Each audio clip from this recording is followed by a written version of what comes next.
Plans for Prince Andrew to move out of his home at Royal Lodge and into Frogmore Cottage have been reportedly quietly shelved for the time being as his ex-wife Sarah Ferguson recovers from a single mastectomy following her breast cancer diagnosis.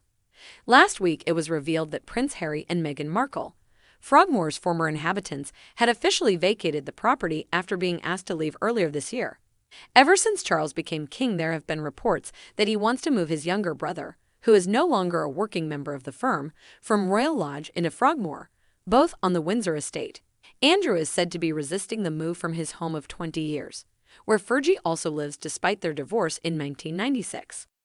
However, following her 8-hour operation, the Duchess of York is back home at Royal Lodge gathering her strength, which is putting any planned move on hold. A source told the Mail on Sunday that plans to move out of Royal Lodge have been quietly shelved until she fully recovers.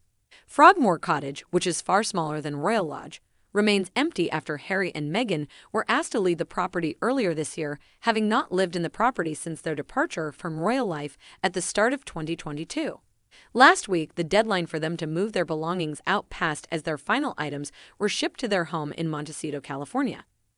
With Andrew's annual grant from the Crown being cut, there were concerns he would no longer be able to afford the upkeep at Royal Lodge, which requires millions of pounds worth of maintenance. As part of his lease agreement, the Duke agreed to cover the cost of refurbishments at his home, and he has already invested a substantial amount of his money into the property. His ex-wife has lived there with him for many years, and the pair still have a close relationship as co-parents and now co-grandparents.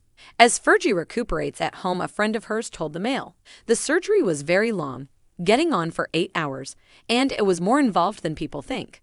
Today, the message she wants to get out is that she is very grateful to those who saved her, and she feels very lucky to be alive."